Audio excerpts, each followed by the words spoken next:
It's back and bigger than ever. It's the unofficial 40 from Soonerscoop.com.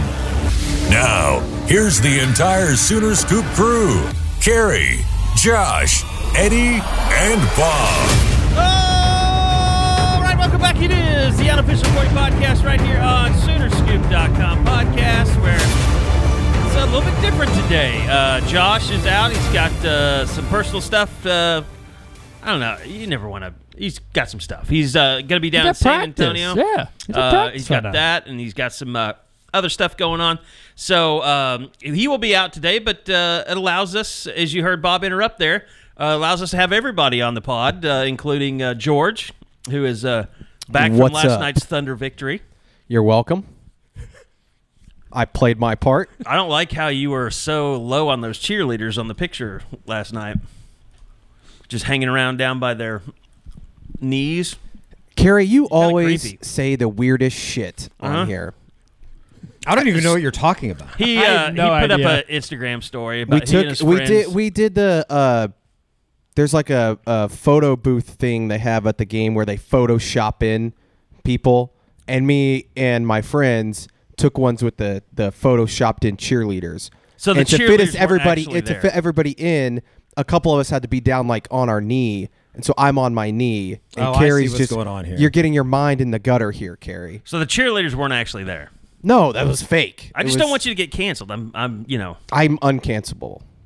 I'm lovable. People love me. Anyway, you got to go to the Thunder game. Did you have good seats or great seats? Mid-seats? Shout out my my friend Sam. He and his family have season tickets. He texted me yesterday and said he had an extra ticket. We're about 20, 30 rows up. Great seats. It was awesome. Awesome game. Thunder are going to win it all.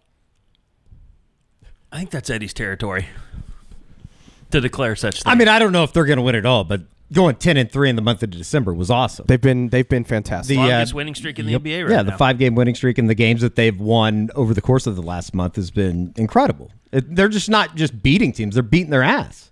It's been a lot of fun to watch. I don't actually think they can win it all, but they're very real. They're probably playing about as well as anybody in the NBA right now. Yeah, correct. I think the next month is going to be really important, though. What do you think about? I was thinking about this last night, like the OU fan that is out there that hates anyone talking about the Thunder. Because I mean, there are people like that. I'm sure we have plenty of subscribers like that. But I'm curious, like, if you live in the state of Oklahoma, I think you love them both. But I could see people that aren't connected to Oklahoma that are just like, I only care about OU football. Yeah, and I mean, I get that, but I don't know. I've just always grown up a basketball fan, and when they came, I was a kid, and you just fall in love with the team. And they were so good so early. It's very Oklahoma-centric. Yeah. I think you would be talking to the people that live in the state. I mean, all of my buddies are Dallas Maverick fans from Dallas. Yeah. Well, like Brig, who worked here, intern, he's an annoying Mavericks fan. I think there's a lot of those. I think there's just a lot of pride for people that grow up in Oklahoma for the state, and they don't necessarily say, I don't know if they love basketball as much as they love the state. And so when they have the little pesky Thunder that all of a sudden are good when everybody was shit talking about them the last few years, I think people rally around that, even if they aren't the biggest NBA fans. But it's also my dad. My dad doesn't like the NBA. He doesn't care for basketball much, but he wants the Thunder to win because it's a pride thing. I bet your dad's like, they don't play defense during the regular season type guy. That's exactly what he is. The third quarter last night was probably about as fun as I've had watching a Thunder game in a long time. The start of the fourth was fantastic. It was awesome. Because you're always nervous to start a fourth because you know Shea's going to be on the bench, and then Jay Will's out there hitting threes. And the crowd was J-Dub was fantastic. Too. Josh Giddey's been great over the last 2 weeks. The Thunder vibes are very strong. I think the next 10 games, though, are going to be really tough. Hopefully not the dose it also of reality. makes the offseason But this was supposed to be the tough part. Yeah. I know, and right? they passed with flying colors. But they're eventually going to hit a rough patch, and it's going to be interesting seeing how they respond. But 8 of their next 10 are on the road. All you have to do is go back to the Lakers game, and you realize how it goes bad for the Thunder, is they just don't make threes. I do think the Thunder... The Lakers made everything, too, on that night. I do think the Thunder being good helps us for the offseason, too, just because it makes it go a little bit faster. Everybody can shift their attention a little bit. But it's like you two have set your lives up around Oklahoma City downtown. Like you both live down there. It's like a vibe. I mean, it is. It was cool last night walking back from the arena. By the way, Barry Trammell does not live in the Hill. Damn it! I don't know who told me that. I don't know who told me that. told me that. Kersey, no, I talked to him just the other day. I asked Kersey? him. No, Barry Trammell. Oh no, I'm saying I think that Kersey told me that. What a liar! He is a liar. Well, he's a lawyer, so he has to be a liar. Yeah, so he's not with the debt. But, like, you know, when I went to come pick you guys up before we went to San Antonio, I'm just like, man, this is a cool vibe down here. Like, I get it. But you are sucked in to that culture where it's Thunder and it's, you know, OU stuff, of course, but, like, your lives are very Thunder-centric. Yeah, well, and, like, it was very cool last night. I mean, I can walk to the arena from my apartment, and so walking back last night in the sea of people and everybody chanting OKC as you're walking, like, it was awesome. I was like, this is, I mean, just imagine what it's going to be like when they get to the playoffs. The Thunder U vibes are definitely strong. Yeah. It's back to what it was. It's a lot of fun to watch this thing grow up, and especially over the next month, too, you know that there's going to be some downtime, probably some downswing. Like, I think tonight's really tough for them to go to Atlanta. Yeah. It's just even crazy though to think terrible that at home. They have maybe the best player in the world on their team. They don't, though. I mean, he's in the conversation. He's in the conversation, but come on. He's not the best player in the NBA. There's few guys I would take over him right now. There are a few guys, but to say that he's the best in the NBA, he's not there yet. Statistically, efficiency metrics, he's up there. He's been awesome. He has been awesome. I love watching him. We decided maybe another, like, half of another month, get 40 games in, and then you can really start talking MVP and that kind of stuff. When Shea gets called, when fouls get called on Shea because people breathe on him, then he's the best player in the NBA. Need to get there. Yeah. He's not there yet. Which, I mean, but he has a hard time getting fouls called on him. So. I do think he should win the MVP when you look at what he's been able to do this year with the team that he has in terms of how young they are and how well they're performing and him leading the way. I think he should be the MVP. You know what's crazy is Mark Daigneault could be the All-Star game coach. I think he should be the coach, the leader for the coach of the year right now. But if not, what I'm saying is if they're in first place going into the All-Star break, he automatically is the coach of the West. That'd be amazing. Squad. The Thunder could win Coach of the Year, MVP, and Rookie of the Year. I mean, I think Daigneault should be coach of the year right now. There's a chance that definitely could happen. Yeah. It's not crazy to say that. No, I know. I don't think anybody would have thought that they would start 23-9. No. Can we just get Isaiah Joe in the 3-point shooting contest? Can we just do that? Let's start there. All right. It is. All right. I'll mark this as you can start listening now. We apologize for all the Thunder talk, but it's a thing right now in Oklahoma City and the Metro. So, guys, we got back from San Antonio. I think we're glad to be back. We're glad that Eddie is back mostly, and Josh was down in Orlando. If you haven't seen it yet, go to our YouTube channel, just youtube.com/SoonerScoop. We did a Under Armour practice report with a recruiting report with Josh McCuistion. Sounds like everybody has been really, really impressive down there, including David Stone, who isn't happy with On 3. Like, we don't have anything to do with those rankings. And, look, I'm all for guys having chips on their shoulders, and I think that's good. It's just one of the it's like, I know people are going to be like, yeah, that's because Sooner Scoop sucks. That's why he's going after On 3. Look, we have no problem with David Stone. Like, we invited him to come on the recruiting show, and he declined or didn't. He respond. never responded. Yeah, right. So I mean, we're always down to have David Stone as part of our content as much as possible. But as Josh said on the recruiting report, like, he's been fantastic. I mean, any concerns that he had about David Stone completely wiped away.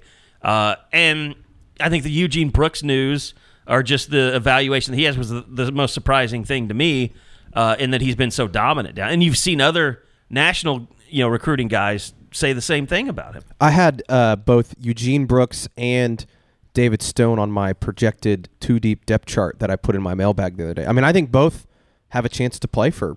I mean, David Stone definitely, because you look at the defensive line depth. I mean, I think he's just too good that they're going to find a way to get him on the field. But Eugene Brooks sounds like he's just dominating down there. Well, and I'll say this, Daniel Akinkumi, I expected him to have a really rough time down there, but it looks like he's held his own pretty well, at least from the footage that Josh took. I just have a hard time thinking a guy that's played 2 organized football games is going to make an impact as a true freshman. I didn't realize that he only played 2 games. That's crazy. I mean, you're in London. How many are you going to play? No, I know. I didn't. It How many didn't cross teams my can mind. Tom Wart coach in one time? I mean, that's going to be his biggest holdup, though, is, just getting snaps and experience. I mean, the game speed is going to be really difficult for him. So this spring's going to be huge for him to get a lot of reps. I would love to know if Tom Ward, I bet he does not have his English accent right now, but if he spent a lot of time around Daniel, I wonder if he'd come back. I bet it would, if they just hung out together. I don't know where Tom's at right now. Last I knew he was in Oklahoma City, he was a trainer. I was going to say, I thought he was training people around here. He was developing some kind of LED shuttle device that looked pretty cool. All-time good dude that got a bad rap. Yeah, I mean, Tom is... We always liked him and his family, and he was one of those guys that just... It was a bad time at linebacker back then. I mean, you had Ryan Reynolds that got hurt, and... people never forgave the Brandon Crow thing. I mean, you look at the linebacker position now compared to then. My God, what a difference. Yeah. I was just, we were talking about it this morning, but I was going back through some of the video from Saturday or Thursday last week, just pregame stuff. He was just walking around, and I know he's been out with a knee injury, but Phil Picotti looks every bit of the part. Yeah, I remember you saying something about that. He looks great right now. By the way, Justin Harrington was around the team the whole time at the bowl game. I don't know. Yeah, I think it's very much expected that he's going to get that 7th year of eligibility. And how's the NCAA going to say no right now when they're letting everybody transfer again? And you would hope that gets wrapped up, in the next month or so before you can really start into spring. I would think Alan Bowman at OSU is going to get his, and Justin Harrington will get his. And if anybody else wanted one, they could probably get it. Now, we kind of buried the lead, I guess. The big news yesterday, Woody Washington announces he's coming back. Just another piece to this defense that makes you believe that, we don't know the offense is going to be, the offensive line, all that stuff, SEC ready. Defense appears to be SEC ready more than anyone else. A leader at every line of that you can possibly have. Ethan Downs at the end, and Lacey and Terry in the middle, and Stutzman at linebacker, Bowman at safety, Woody at corner. Every single line of the defense is going to have a veteran presence that will be there to anchor the ship. And I keep getting the question, could somebody beat Woody Washington out? You don't want anybody. I mean, he's solid. I know he didn't have the greatest Alamo Bowl, but if somebody can beat him out, you're talking about an All-American type player. I mean, I feel like I have to defend Woody Washington from some of the stuff I'm hearing. That dude can play, man. Well, it's not so much about that as much as it is depth. And that's the biggest thing going into the SECs. You're going to have guys go down, and when you're in Game 9 and you're at Columbia, Missouri, and you need a Kenai Walker or Malone or Josiah Wagner, you have bodies to step in. A Woody Washington having that presence there is just massive. I think it was Eli Letterman put out this morning that there is only one cornerback in the SEC that's played more snaps than Woody Washington this year. So to have a guy that has played that much football is crazy. I mean, it's awesome for him. Well, and here's the thing, too, just about having that locker room now. I mean, you've got young guys coming in, and we can talk about the Utah PWO that's coming in. Now, is he corner? Yes. Yeah. So that gives you another young guy. I think redshirt sophomore at this point. Or redshirt sophomore, yeah, because he'll have 3 years left to play. Along with somebody like I think that we're all pretty high on Jacoby Johnson. And I had him on my 2 deep. Yep. And that was before we knew Woody was coming back. I mean, and then what do they do with Kendall Dolby? Who it seems is never going to leave the field. I mean, I think that what he did is probably one of the underwritten stories of what OU was defensively this year. It just seemed like he's coming off of his best game of the year, too, in the Alamo Bowl. And by the way, the transfer portal did end yesterday, but that doesn't mean we couldn't still see a name that's in there, like the paperwork going through. Correct. It hadn't been announced yet. It could be 24 to 48. I think it could be up to a week, actually. But you'd expect in the next 24 hours any other. And the reason I say that is because we kind of wondered, with Daya McCullough going in, would Dasan McCullough look? I mean, he has that opportunity to transfer somewhere else. He's been a guy that at times has seemed like he hasn't had a place in the defense at Cheetah. We do know, that I think Brent was even asked about at some point about Cheetah and guys playing there. And it seems like I remember kind of some comments about, just his overall athleticism and coverage and things like that. And we've seen that play out on the field at times.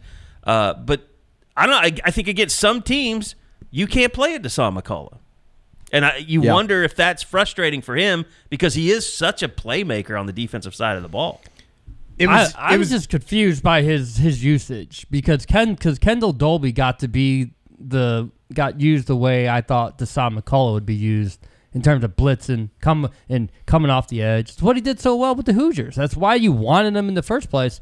And he was never, ever pass rushing the entire season. No. It seemed like a lot of that, though, was probably predicated on them trying to match up defensively with what the offense is offering, and it just so happened that Kendall was the guy on that particular play. I also think Justin Harrington going down because a lot of those early, were in passing downs, right? Yeah, and I think Justin Harrington going down early in the season kind of threw a wrench in whatever they wanted to do at Cheetah. Because he was definitely establishing himself. Well, and they had formations and schemes early in the year that they had both Harrington and McCullough on the field where you could feel comfortable with Harrington dropping in coverage, McCullough going after the quarterback, whatever it was.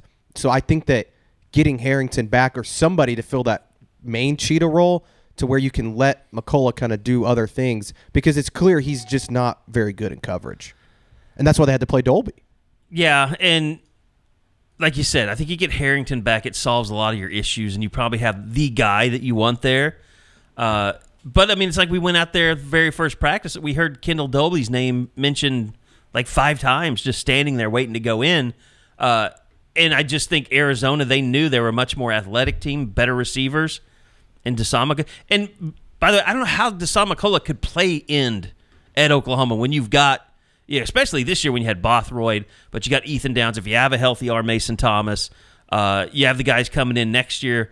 Like, his body type is nothing like anyone that they have at defensive end. Deshaun did play 37 snaps. Yeah, I was going to say, he probably played the most he did, but Arizona. was that because they went with a 3-man front most of the night? Yeah, and maybe they run more of that next year. I don't know. Maybe that's kind of a preview of what they really want to get to when you defensively. have that many guys that have played that much football, I'm sure that it's easier for Brent and everybody on the defensive side of the football to trust everybody a little bit more and throwing out a 3-man front or something that was maybe a little bit different than what you had run all season. This is a good problem to have. When's the last time you could talk about sure. Oklahoma defense where we're naming all these guys? You're like, there's just not enough snaps to go around for these guys. You're getting to the point now with as many guys that are coming back that you do wonder, like, what Samuel Omosigo in this defense? What is a Lewis Carter in this defense? What are some of the guys that were, truly young guys this year, and how do they continue to try to get all these guys onto the field? By the way, I never said anything about it, but I think one of the most impressive things, just eye-popping things I saw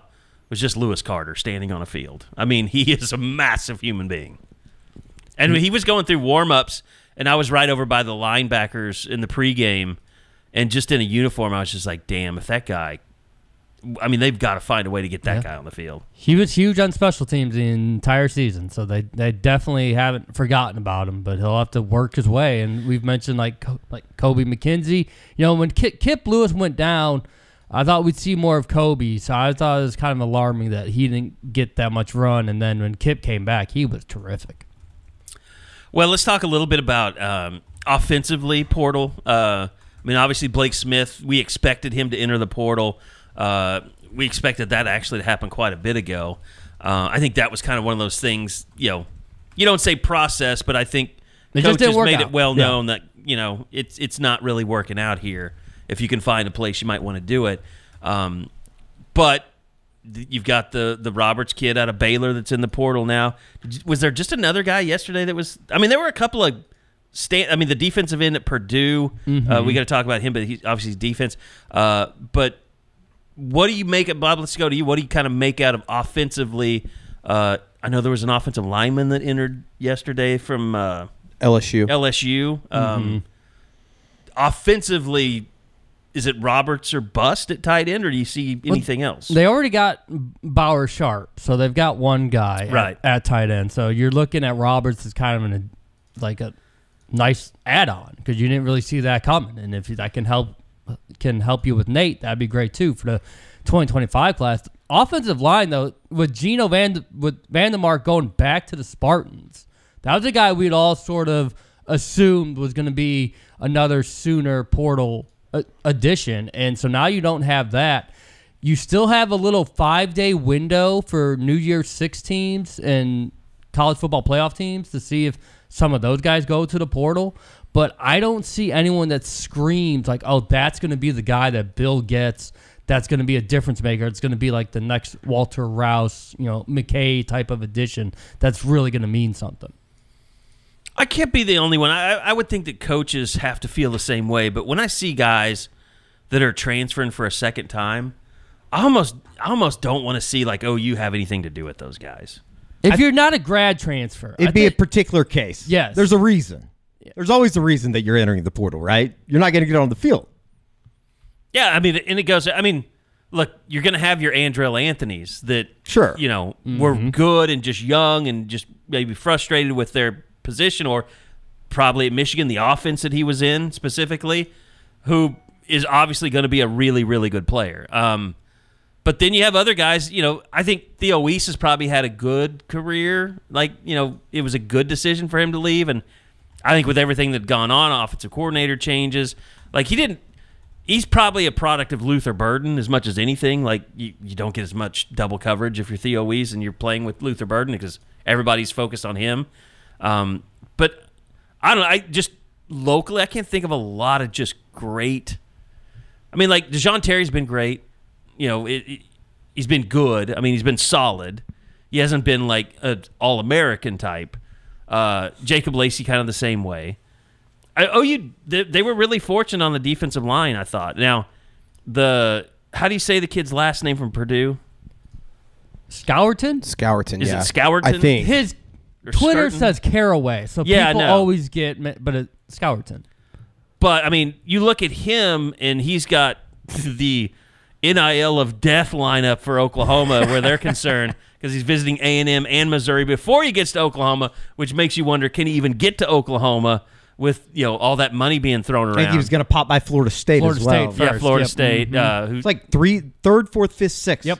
Like one day each Yeah. place. Start- That's a lot of starting- travel. was Louisville starting one today. of them? Or It No. was, and then they got canceled. I do think Chavis and Bates have done a pretty good job there, from my understanding. Well, he's got Burks there to help him. Yep. Yeah. And Deion's I know been there. I looked at his timeline the other day when he announced it. I saw that Burks had been tweeting at him. So. They just got to get him on campus. That's how a lot of this portal stuff works. If you can get these guys on campus, Remember you Walter got a Rouse? really good shot. I mean, he was. I'm going to Nebraska. They got him to campus. They got him to flip. And even with NIL stuff, getting him on campus still appears to be a pretty big deal. I still think they need to go. He's an edge guy, I believe. Correct. They need to get an interior guy, I think. On That's the just defensive line. hard. That's It is hard hard, to and do. I don't know who's It's hard to do in even the portal. available. Maybe Exactly. Jaden Jackson is the guy. He could. I mean, look, I think Jaden Jackson and David Stone are going to play next year. Yeah. And I think, a guy that we thought maybe was going to enter the portal, but seems like he's coming back, Grayson Halton. I think they still like him a lot. Like, I think he's a guy that could I mean, he that was could out play. there with the practicing. I mean, doing Yeah. everything everybody. He didn't seem to be like up. That's one I don't get. I seem to think that he is a better player than he gets opportunity. Well, I mean, I think it just became a thing towards the end of the year here where, Isaiah Coe was playing his best football. Jordan Kelly, Jacob Lacey, DJ Terry. I mean, they just had Jonah Lulu. I mean, you had 5 guys that were very experienced and just playing good, honestly, good football up front. So I just think that they want to have a 5 to 6 man rotation, and Grayson Halton this year was the 6th guy. And if he does come back, I think that shows what type of vision he has. Maybe like 2015, maybe 2010. I don't know if that's even good. Is it even good to go to like 2010? I think so. I think the last time that I was at You're the eye expert Yeah, around I was the last time that I was at Enjoy Vision. I think I was reading like 2010. I think that's right. Is it 2010 that's perfect? I mean, 2020 is 2020 considered is perfect. perfect. No, there's something better. I thought. Maybe for I like thought it a was like Air Force 2015 pilot. or something. Whatever. If you want to be able to see that well, all you got to do is go to Enjoy Vision, which is the best laser vision center in Oklahoma City, and it's not even close. The combination of mind-blowing technology, experienced eyeball surgeons, and exceptional patient care was life-changing for me. What they're doing for the unofficial 40 listener is they're giving $400 off LASIK. All you got to do is go to enjoywithme.com.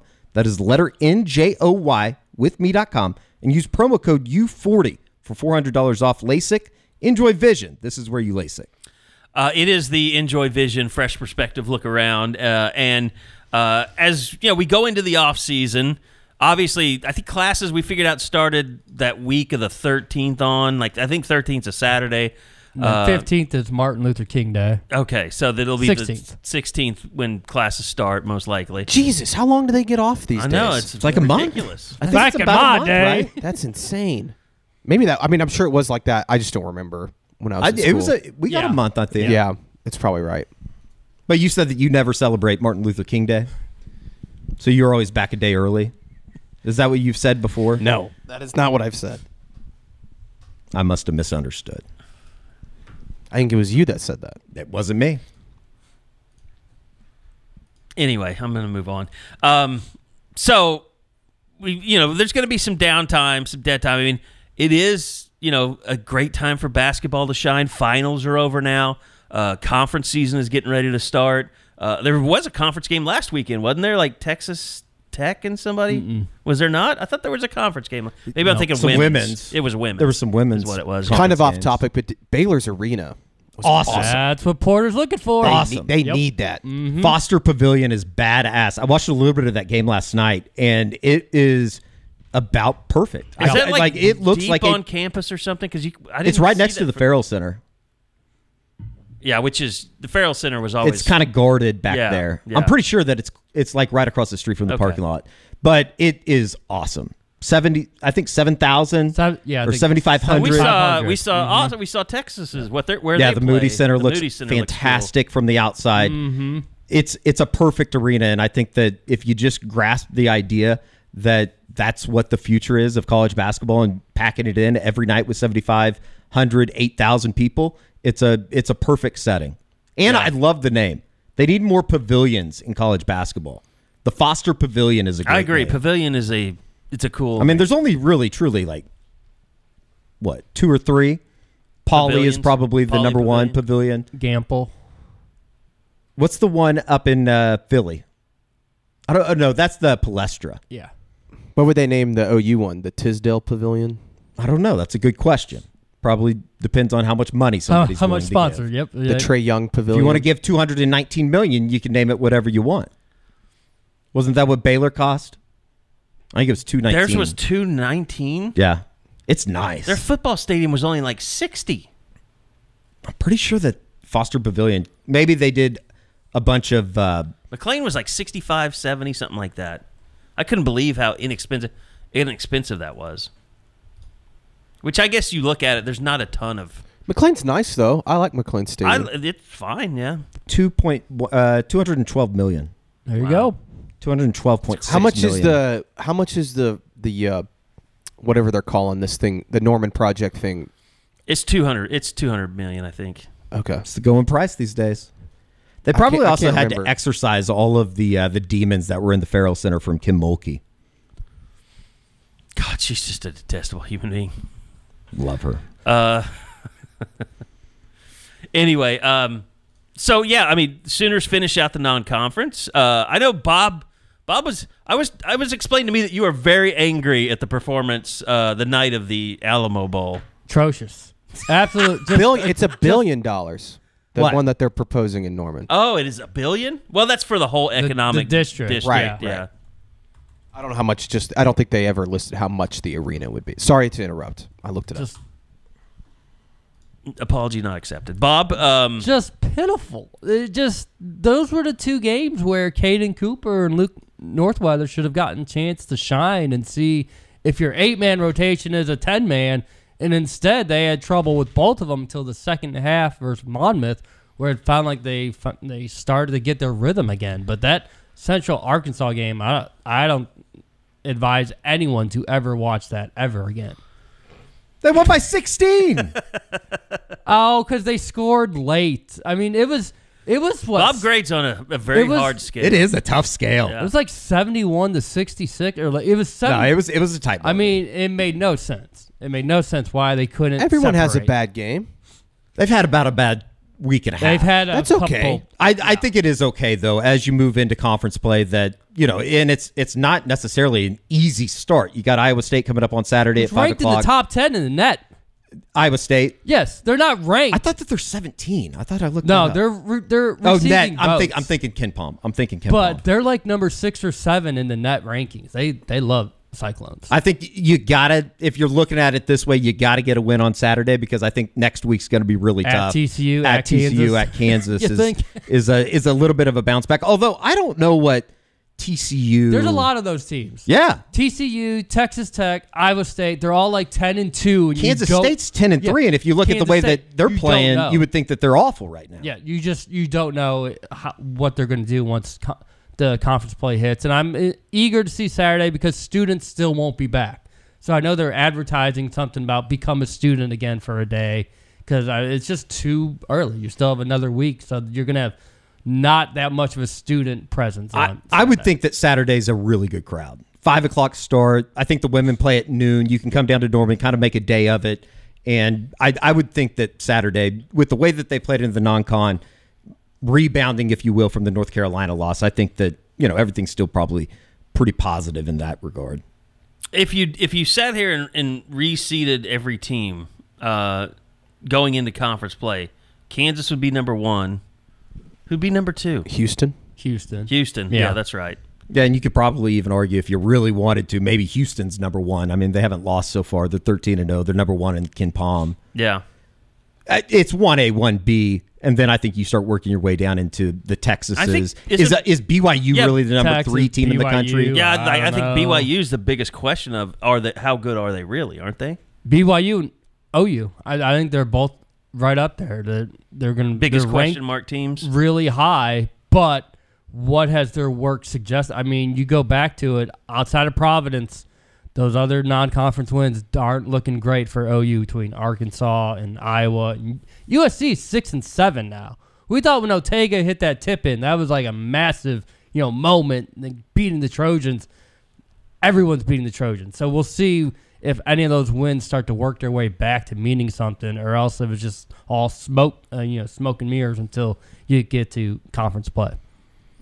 Oklahoma State still has a non-conference game before they start. I think they have Chicago State. They have Chicago State tonight, who played in Manhattan last night. They're doing the good old-fashioned barnstorming tour. Literal back-to-back for a college basketball team is insane. They won in Evanston. They beat Northwestern, but Chicago State's been bad for many years. They're awful. I don't even think they're in the top 200 in the Ken Palm. It was pointed out to me this morning, like how do you name a university state when it's a city? It doesn't make any sense. Of course, there's San Diego State. There's Jacksonville State. San Jose State. And Jacksonville State's not even in Florida. It used to be Memphis State, but it's now just Memphis. Doesn't make any sense. Anyway, Memphis is a good team. If Oklahoma State loses to Chicago State, they might not win a game in the Big 12. If they lose to Chicago State tonight, I think they're a 19.5-point favorite. There would be, I think it's maybe plus 1,500 money an line insurrection in Stillwater 3 days before the holiday. So Mike Boynton beating OU twice wouldn't save his job. I don't think that he would get to the Oklahoma game if they lose to Chicago State tonight. But I think Baylor's a little bit of a question mark too, aren't they? I mean, being ranked so high and then having some weird losses. You lose to Duke and a showcase chance. Yeah, I mean, there's a lot of these teams that they had one game where they just got their heads kicked in. Michigan State destroyed them. Yeah. And Michigan State had a very uneven start to their season. That was one of those, I think, that was kind of rallied the troops. Yep. Oh, you need to get a good win, and Michigan State did. So they're a much better team than what they've played here through the first part of the non-conference schedule. That's what OU's hoping about Arkansas too. The Baylor freshman's really good though. So Jacoby Walter? Yeah, he's like the Keontae George from last year. Yep. Well, let me ask you, I mean, you talked about how OU's, had a little bit of a downturn. It does seem like it's been a good kind of couple of games for Jalen Moore to get kind of his wings back. Yeah, and he did. He was the star of the second half Sunday. Why they separated as much as they did during that 17-1 run. Finally put Monmouth, put him away for good. But you look at what he did against Central Arkansas. Even though I'm telling you not to watch it, you can read the stat line. Moore played really well. So, yeah, it's back-to-back games where he's looking like, that guy that they're going to need him to be throughout conference play. And how do we feel about JV McCollum going into conference play? Can he handle physicality? We saw Grant Sherfield looked like one of the best players and then conference play hit, and he couldn't separate. He couldn't use his speed. He couldn't get open. McCollum is next level speed, so he'll have a much better chance. But I'm still what him and Los did Sunday with 16 assists between them, 8 apiece. That's going to win a lot of games. So what I like about both of those guys, they know if they're not scoring, they can still make an impact as a passer. You think Porter kind of leans on Los and Owe to kind of when he needs a bucket as conference play gets going, so until other guys kind of come around a little bit? You could see that, but Javion's got the confidence that he wants it in that moment. We go back to USC. It was Javion that put up that shot in the final couple seconds before Ortega just kind of flew through the air and tipped it in. So he's not afraid of the moment, and I think he's going to have to be that way. He's going to have that irrational confidence that no one can stop me until someone proves that they actually can. They also need their big guys to not suck. Like Tanner Groves was so bad last year in conference play. Like they need Hughley and Sam Godwin to I'm not saying they need to go out and we kind of score know what 20, Godwin's going to do, though. I mean, he's going to be around the bucket. He's going to be an effort guy. He's going to get put back. They can't get in foul trouble. Give him extra possessions. That's what we learned against North Carolina when they combined for 2 points because they are both in foul trouble the entire way. Maybe one can survive, but they cannot both be in foul trouble on the same night. And, I mean, Hughley in big games, he's had foul issues. I mean, he has to get where he's just not – he's active inside. He's doing the things they need to, and he's not just standing behind the three-point line chunking threes. Which Porter has encouraged. Him and Jalen Moore, it's like, you guys, you got to take them. They got to at least think you're a threat. And that actually worked against Monmouth because when Monmouth saw Jalen Moore hit a three or two, then they came out. Then he could smoke them and then dunk it and do what he does. What else? Anything else just that big you're looking for heading into conference play? Nah, I just, they still have to figure out their shooting. They've got scorers. They don't have shooting. And one of them is Latrey Darthard, who gets so many open looks. He can't go 1 for 7 when they're all open looks. And then I know, again, that goes back to Porter encouraging them. It's like, you've got it. Take it. You can't be scared. If you're out there, you need to shoot it. But they've got just the looks they've had in the first month and a half of the season have been really, really good. They got to make them count. They can't keep having these nights where they're 6 of 24 from 3 and hoping that's going to carry the day. I just want to say how refreshing this segment was without Josh here, with us wondering if he was dead or if he was ever going to come back again. I like talking hoops. I know Eddie loves hoops, but yeah, I was a big 8 kid. 1988, still the worst year of my life, especially when you grow up in a family full of Jayhawks. So, by the way, our thoughts out to the Miner family. That was really cool that they wore the Miner warm-up jerseys and things. You guys know, we were in school together the same time. It was, he was a legend. I mean, the way that he played basketball. And that's what he was to me. He's always going to be a basketball. He's a guy that kind of played baseball on the side, but he was legitimately the best basketball player in America. And it's funny when you see the highlights, the context of him, it doesn't do it justice. But you see the way that he, used his body inside to get off shots, and he was a scorer. I mean, he was a great shooter. And I know Damon had been keeping us in the loop about what was going on, so it wasn't a shock to anybody, but I know a lot of people have been, their lives have been affected by cancer. I'm one of those guys who had a best friend that went through that and saw him literally just whittle away over a 4 or 5 month period of time. It's one of the toughest things any family can go through, so hopefully, the family's finding some peace with it and letting some time kind of heal, the pain that they're going through. So our thoughts and prayers certainly out to the Miner family and those close to him as former teammates. So let's go back to some football because we really haven't talked about the game and what we saw in real quick on Ryan Miner. Yeah. I was just reading the bio stuff. 6th leading scorer all time. He ranked top 10 in 14 different OU categories on the basketball court. That's all crazy. Time. Yeah. All time. I was glad I got to ask Porter about it Sunday. It's crazy. I always will remember being at 89er Stadium All Sports Stadium and watching OU. I want to say it was a regional that they had to come back and like beat Auburn or somebody. Yes, it was twice Auburn. in the same day. Right. And I just remember being there the entire day. And I think that James Allen Ryan was and baked out of Damon his both mind hit that like 3 or 4 home runs each, or not each, but combined that day to kind of fuel it. Or maybe that was Mark one of the Redmond- greatest was Mark Redmond atmospheres pitching at the time. Yeah, that was one of the greatest atmospheres in the history of Oklahoma City sports up to that point. Like, it was a zoo. That place was packed. Yeah. The I Auburn fans remember were, being at that game. There were a bunch of. I was Or there games. too. The Auburn fans were just incredible. There was a lot of shouting back and forth. I mean, that was kind of the back in the day. People don't realize, like, even Bricktown. A lot of people, it was that way when they had Bedlam first at Bricktown. Like, there would be fights in the stands, and I mean, college baseball. There was a lot of yelling. There was a lot of shit talking with the fans in the stands. You just don't see that. Maybe you do it in the SEC. Maybe we'll find out that it's like that now. But it's going to be great now that Eldell is getting renovated. Eventually when it gets renovated, because it'll be a much better place to watch a baseball game. But no, seriously, that's one of the greatest sporting events in the state I've ever been to. Is that NCAA regional? It would have been 1995, and I guess it was over a 2-day period because it was May 27th and May 28th. OU came back and won 9-8 and then 3-1. I want to say Ryan Miner might have even pitched in that series.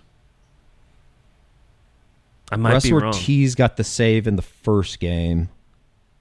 Brian Shackelford had a big 7th-inning single. Shaq. 7th-inning single to tie the game that scored Ryan Miner and Damon Miner, and then he scored on a wild pitch to take the lead 9-8 in the 7th. That, kids, was back in the day when you would go to the varsity. Oh, yeah. And watch sporting 100%. events, play a little pool. That 95 team was awesome. Eric Thomas, MJ Mariani, Damon Miner, Javier Flores, Ryan Miner, Rich Hills, Brian Shackelford. Those are some names from the past. And those names from my childhood. Those Bedlam games would be on television back then. Like, there was no I don't remember ESPN that. Plus or anything like that. Mark Bellhorn was on the Auburn team. Mark Bellhorn, wow.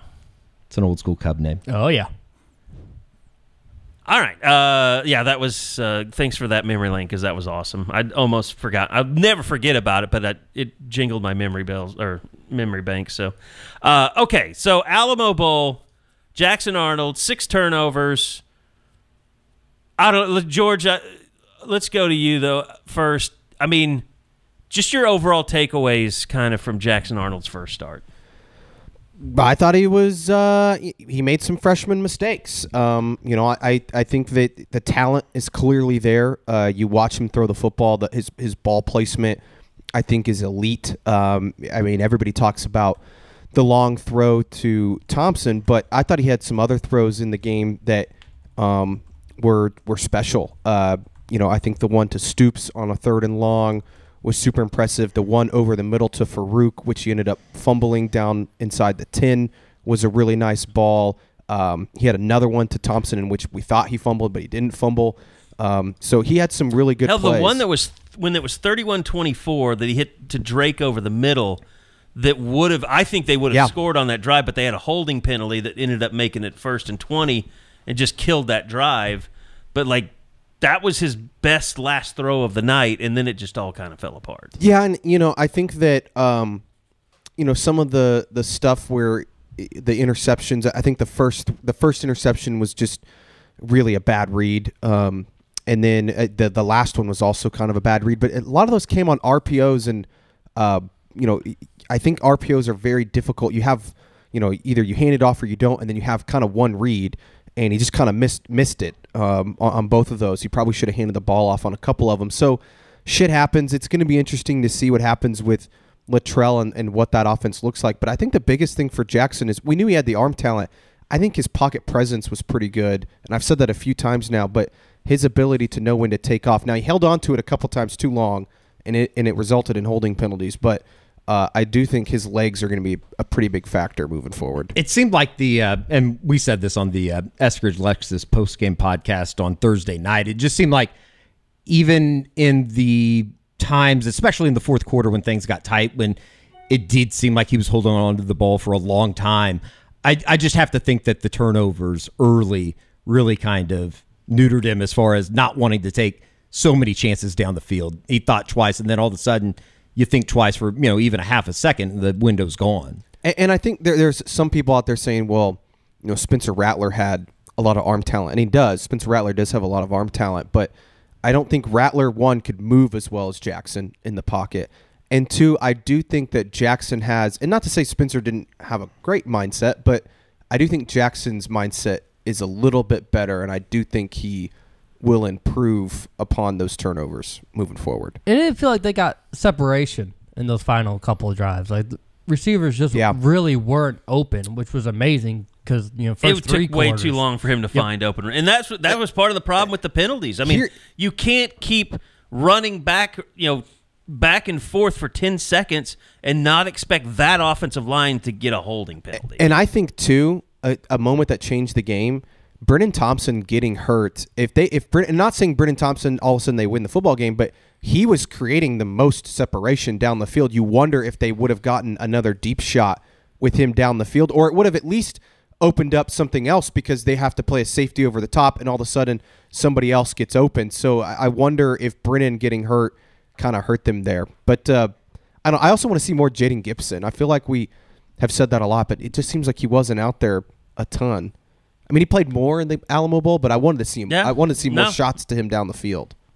I think that's something that has to happen with this offense moving forward. Is he has to become a bigger threat in this offense. And the way Jackson throws a deep ball, I mean, my God, he's handpicked to be paired with him. And I think to Bob's point, guys weren't getting open, and I think part of that is Farouk's playing out of position, in my opinion. He just is not an outside guy, right. And he doesn't have the speed to create that separation down the field. He needs to be somebody in the slot. So I think that was part of the issue too down the stretch was Farouk was still in the game and he just wasn't very open. And then he was turning the ball over. I mean, you got to catch the ball. And then still wouldn't use 4 wide. Still want their tight ends out there. And it was interesting. I guess Luttrell said after the game on the radio that they had a very limited playbook in terms of what they were doing. So I think that there were some people out there criticizing Seth Luttrell, saying they didn't run the ball enough and all this stuff. He was in a tough spot, man. Like I'm not going to judge Seth Luttrell off of that game because it wasn't his offense. That's an extremely difficult thing to do. Especially when Gavin went down. Or, whatever the hamstring thing that happened to him in the third quarter. He just wasn't the same. Well, I thought you were talking about Freeman for a second, and I was like, Freeman? I was like, what are you talking about, Bob? But yeah, no, Sawchuk, that also changed the game. Yeah, and I mean, look, let's face it, going into the spring, I know they don't like doing a lot of stuff with running backs in the spring as far as physicality, but might be kind of time to do that a little bit this spring. I wonder if this is just pure speculation, but I think Barnes has been dealing with an injury all year. I wonder if he's going to have another procedure or surgery or something because I think he was playing an emergency role down the stretch. And because a lot of people are like, well, why weren't they up his surgery? Yeah, because a lot of people are like, well, why wasn't he playing? I was like, I don't think he was healthy because otherwise they would have played him over Tawi. Knowing that Tawi was leaving. By the way, and I'm happy for Tawi to get that offer to go to Wisconsin. I tweeted this, we can fight all day about what type of running back he is, but I think when you see Gavin Sawchuk at his best, that shows you okay, that's what they don't have in Tawi. Here's the other thing that people haven't talked about enough with that. Tawi has 1 year of college football left. Everyone else on OU's roster, either guys coming back or guys that are coming in, are going to have 2 or more years left to play. And that's, I think, OU saying, okay, we have Sawchuk, Barnes, Sam Franklin, who they're bringing in from UT Martin. They've got Hicks coming back, and they've got Taylor Tatum. That's 5 guys on scholarship who all have 2 or more years, technically, to play. Whereas Tawi has 1 year, and that's it. Yeah, and you don't want to jeopardize, like you said, some of those young guys that are going to develop and be. Because if you take Tawi back, there's a chance. Players. There's a chance Hicks goes in the portal. Yeah. Yep. Barnes goes in the portal. You probably don't get Samuel Franklin. There's a domino effect there. Yeah, I'm curious if Franklin really has a role when everybody's healthy. I mean, I don't think they would have taken him if they don't think he's going to have a role. I mean, I've watched all the tape there is to watch on him last year. He's a guy. I mean, I know he ran for a lot of yards, but I don't see it like a The question mark is Barnes. true, yeah. If Barnes is healthy, he'll probably play over Franklin. If he's not and he can't stay on the field, then I think Franklin's your guy as the backup. Sawchuk's the number one guy. Here's a question though: is there going to have to be some give in DeMarco, because I think Taylor Tatum is going to be an exceptional talent. Like, I think DeMarco was born out of that school. Like, you got to be able to pass block, you got to be able to do all the little things to get on the field. You can't just be a guy that I give the football to, and you're going to get a bunch of yards, and you don't really know what you're doing. Like, I think with Tatum, and look, it is on Tatum, but if you don't learn how to block or pick up the extra guy or whatever, it is going to hurt the team. It's going to hurt the offense. So I get the whole thing, but man, I when you got a guy like that, just like give him a few carries here or there. Like, you don't have to put him out there on third down when you got to help chip a rusher on the edge. Like, but first, second down, throw him out there a little bit. It might have been out of necessity, but they did give Dalen Smothers and Caleb Hick a little bit of run early in the season. I mean, Smothers was out there on big downs in Stillwater. Yeah. Mm-hmm. Yeah. But that might have been out of necessity. It also doesn't... Well, they only had Tawi at that point, didn't they? And Sure. He was kind of busted up. Yeah, and it doesn't help that he was busted up. It doesn't help either that Taylor's not going to be here for the spring. He's going to have to come in and hit the ground running during the summer. And he's a baseball guy, too. Yeah. So Yeah. I do wonder if they put him on special teams in some role, though. Yeah, I mean, throw him back there and see if he can return a punt. Or, return a kick. Yeah. Or catch a punt. Yeah. I do think they need There's to an epidemic in college football right now with punt returners Oh my just not being God. able to catch the football. Well, I think they get too in their head. Yeah. I think that there's some hesitancy on what they're supposed to do. I mean, you've seen that with Gavin. I think he's totally second guessing. Last second fair catch. Yeah. But the Like that, best yeah. teams in the country have problems at punt returner. Like, all of them, it seems. Yeah, but there's a difference between Texas has a guy back there with a club on, I don't returning know what kicks. they were doing. There's a don't know difference what they were doing. between Hell was doing that? it in the Rose Bowl when you are playing to go to the national title versus in the meaningless Alamo Bowl. Still got to catch it, though. And I think Gavin has a role on this team. At some point, I think you just got to put somebody back there that is going to catch it every time. Sure. And that's kind of what Drake Stoops was when he was doing it. Mm-hmm. So, all right, by the way, sockwear, maybe that's the key to it. Deadsoxy.com, DEADSOXY. Go check out our good friends. Use that promo code SCOOP. You get 25% off your entire order, even sale items. But great customer service, fantastic website, fantastic sock collection. Go check out their crimson and cream colorways and get yourself armed for game days, not just football, but now basketball. Get the boardrooms if you're trying to avoid the cold, or if it's a nice day, you always want your nose shows, and those are fantastic socks. We love them here at the office. We've all got them. We all wear them. We all swear by them. Deadsoxy.com, DEADSOXY.com. Go check them out today. Use that promo code SCOOP. Get 40% off, or 25% off your entire order. And as always, stay soxy. So, I don't know. I think just moving forward, we're all going to keep an eye on that offensive line. The Eugene Brooks we talked about sounds promising.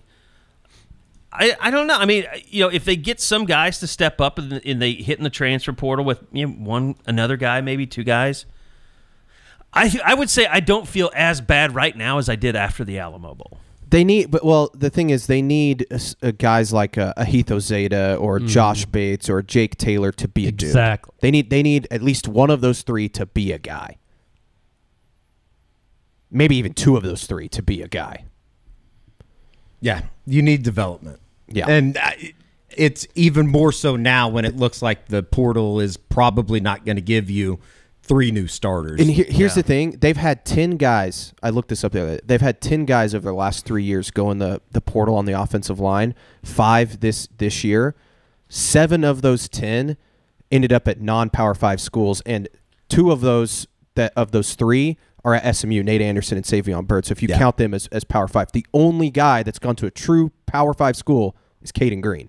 So part of the issue, I wonder, is the evaluation process. Like, are they getting the right guys in the program to start with? I think I mean, you got to take a guy like Savion. I mean, he's Yeah. so much talent. But I think Nate Anderson, I mean, he was a smaller guy when they recruited him.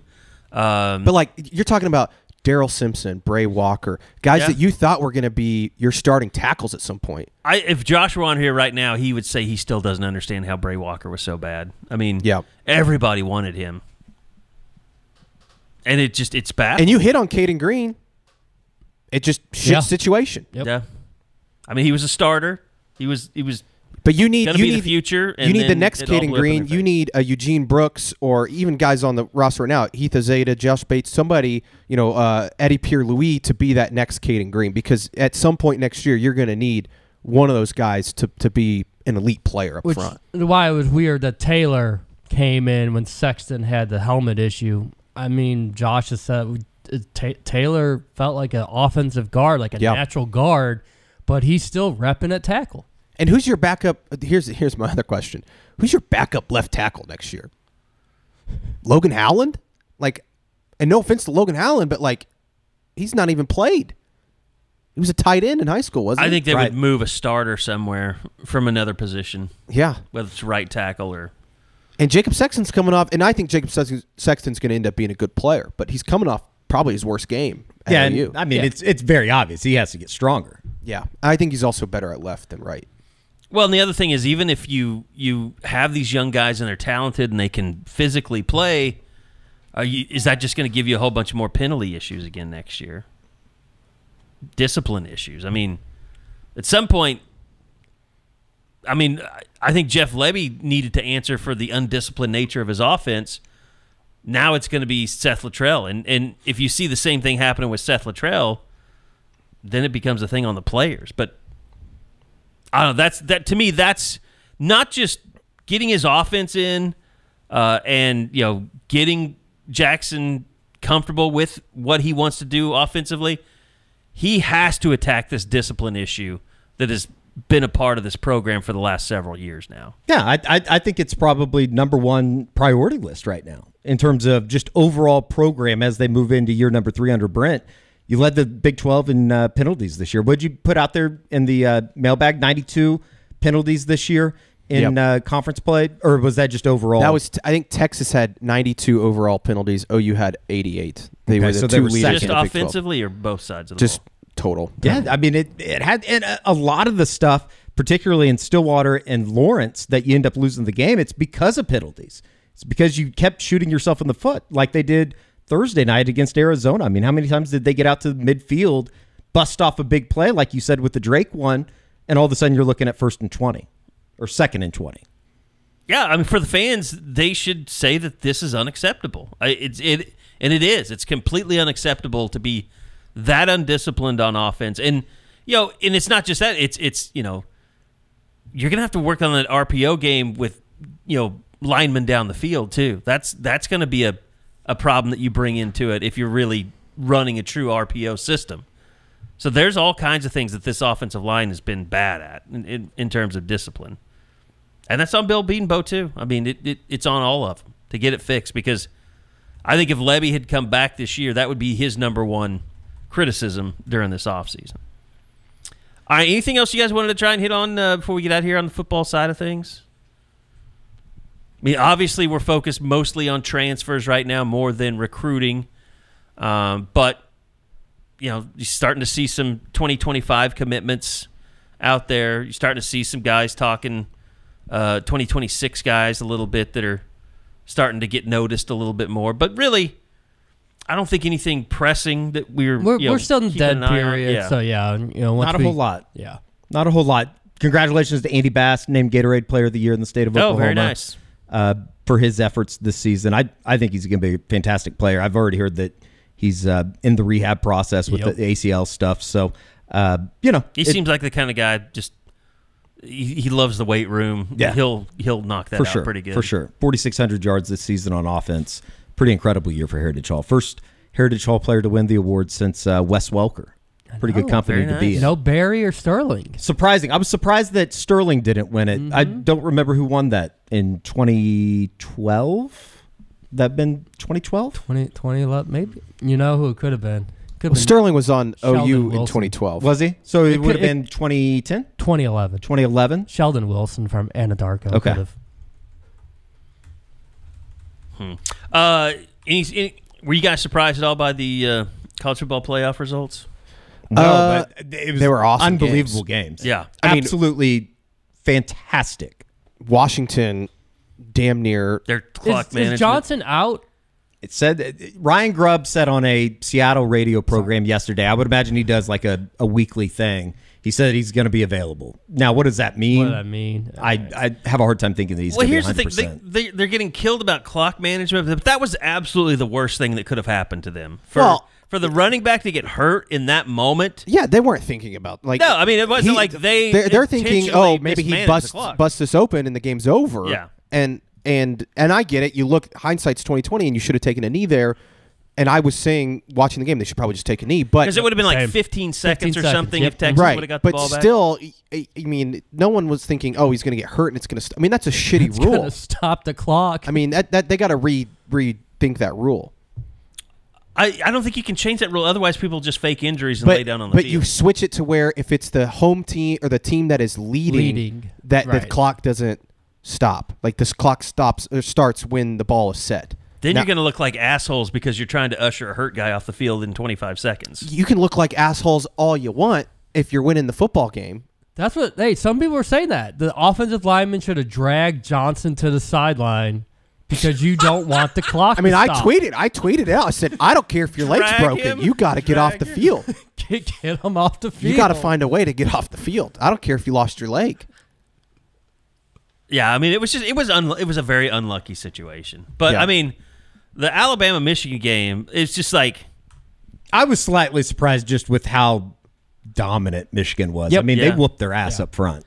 I Which is- don't understand why they hired Tommy Rees in the first place. I mean, I've just never been impressed with him as an offensive coordinator. I thought it was also cool that and I didn't realize it at the time, but the Mason Graham kid, the defensive tackle from Michigan, he was on the Servite team Yeah. Yes, yeah.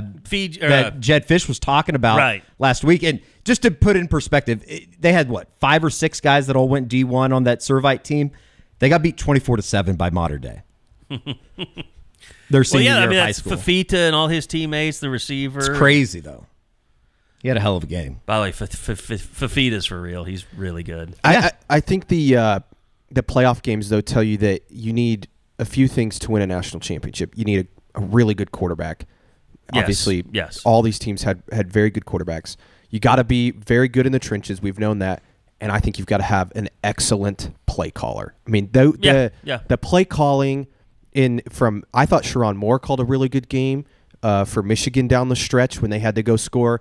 I thought Grubb was fantastic for Washington. And even Sark was really good for Texas until I don't know what the hell they were running with 15 seconds left on the 12-yard line. He just decides to get really cute sometimes. Yeah. I don't get it. It's an epidemic on play callers. It either works out and he looks like a genius, or you get what you saw for the last 4 plays of the game. We saw the same stuff happen with Lincoln Riley from time Sure. to time. Now, Those guys that are great play callers, they have so many things at their disposal. Sometimes they just They do overthink it. They Yeah. do a jet sweep, but Roquan Smith coming at you. It helps, too, that Michael Penix has a Unbelievable. cannon of an arm, but some of the catches that Rome made, the final 2 catches, like the long balls, I don't know what more. I think it was Ryan Watts. I don't know what more he could do. I mean, it was an unbelievable play. And Michigan had some skilled players that, I mean, I haven't watched them a ton this year, but they had a couple guys that made some. I mean, who was the kid that made the big catch down there? I think it was 3rd down, and it set up the game-winning touchdown. Oh, the one where he leaped? Yes. Because if he doesn't catch that, I think he gets picked off. Yeah, it's intercepted. I mean, Roman Wilson? yeah. Might have been Roman Wilson. Yeah. I mean, I don't know. I do think you watch it, though, and I'm not saying Oklahoma's going to go win a national title, but I don't think they're as far as we always think they are. Like, I watched Washington, and obviously OU beat Texas, and I think, well, they can. I'm not saying they would beat either of those teams again, but I do think that they could compete if they play really well. They got to play a great game, and they got to get better on the offensive line. But you look at OU's defense, I think that next year they can be as good as some of those defenses you watched. I have a question for you. Hit me with it. If you go back now and tally up, ask everybody to vote, is Blake Corum the Doak Walker winner over I mean, I'm gonna get a lot of shit from this from OSU fans. I thought Ollie Gordon was somewhat overrated at parts of the season. He had that. He's a really stretch. good football player. He had that one stretch, Yeah. but the Oklahoma game on, he was just a guy. When he played good defenses, he Yeah. was not nearly the guy that everybody thought he was. People were comparing him to Adrian Peterson. That's ridiculous. Yeah, that was a little. That was a little. Eddie's giving me a look like I'm crazy. I mean, Ollie Gordon was really, agree really or good. disagree. You have that right, Eddie. You can fight with people. It's okay. I mean, me and Eddie have had this talk before, and I think we disagree on this. I just think Ollie Gordon. I never said Ollie Gordon was not a really good football player. But the way Ollie people Gordon talked about behind him, Michigan's offensive line, what kind of year would he have had? I'm sure it'd be really I good. think he's a better running back than Blake Corum. I love Donovan Edwards, and he just Yeah, can't Donovan see the Edwards field. is good too. Blake Corum's really good, though. He doesn't get the national recognition he deserves. I mean, I think that he gets quite. He a bit doesn't of get any of recognition. the fawning like Ollie Gordon did. Yeah, though. but Ollie Gordon was doing that behind a. I think we can all That's agree, true. not a very good offensive line. Yeah. Yeah. If Ollie Gordon was on the Michigan football Wow, team, that's a really good point. You should debate more, Eddie. I don't have time. He does do it for 4 hours every morning too. That is a fact. Taking callers every day. Hell no. I also think, to Ollie's credit too, he doesn't have somebody else like a Donovan Edwards that can give him a break. I will say this: Ollie Gordon should be a much better NFL runner than Blake. But I don't know if he will, because I think he's gonna get just run into the ground. Like, I don't know what Beat up. I don't know what OSU's gonna do next year with. I mean, they have all their offensive line coming back next year. Now, I know, is that but a good thing or a bad thing? They're gonna is have to. probably I'm just saying, debatable. like, guys that have to run the ball 30 times in college every year typically don't pan Sure. out very well in the NFL. and that's and understandable. you don't see that very often. In the college. run that Yeah. Ollie Gordon had when he went 121, 136, 168, 282, 271, 138. Pretty incredible. Then he went 164, 166 against Houston and BYU, 118 in the Texas Bowl. I mean, they give him the ball so much, so he's going to go for just over 100 every game. 1,700 yards, averaged 6.1 a carry. The guy was incredible. All right. I'm just saying he's not Adrian Peterson. I That don't is think my- anybody is. Well, there's a few people out there that have said that. I'm just saying Blake Corum's the reason that Michigan. I agree. the He's. national championship. I don't think. I did walk away thinking J.J. McCarthy is the worst quarterback of the four in the playoff. I don't think that's true. Milrow? Really? I like Milrow. I like Milrow. I thought Maybe he was McCarthy's done a better disservice. than Ewers. Ewers did not play that well. No, I will say he played well at the end though when they came roaring back. I'll say this: I just don't think that Reese. I think Milrow is a much better thrower of the deep ball, and Reese just didn't explore that, and they didn't have time. Well, I mean, part of the he problem was they getting couldn't sacked, block left and right. They yeah. couldn't block for him. I think the final play that Alabama had, it was a lot closer to popping than we probably Right? realized. Like, looking back on No it, doubt. immediately I was like, what a dumbass play call. But if he just moves out to the left, if he pops it out, Well, if it's a good he's snap. going to If walk it's a in. good it's a snap, good they've snap. got the. How about back Alabama from the not having a backfield? center? Yeah. Not having a They had guy that can problems the snap entire the ball. game, That's yeah. incredible to me. And they have a great kicker. Yeah, he's What awesome. a bizarre Will Reichert turn is of events. badass. That Yeah. guy hit 50-yarder. That is another thing that. that OU. We talk about OU being that's how true. close they are. Yep. My God, they do not have a kicker like that. But They haven't had a kicker Alabama like has that in a while. won national championships with terrible kickers. I know, but I'm just saying, like, part of the reason Alabama was even in the game, because I thought watching the game, I was like, Michigan's just the better team. No, they don't. They're not even in. They're not in overtime if not for White. Right? Yeah. Yeah. All right, that's going to do it for this edition.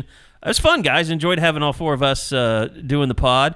Josh will be back next week and he'll be back after his trips to San Antonio as well. So stay to the YouTube page. We got a lot of exciting stuff. We kind of spent all day yesterday like, okay, who do we want to have on for guests? And we got some exciting people lined up coming up in the next couple of weeks. So looking forward to that.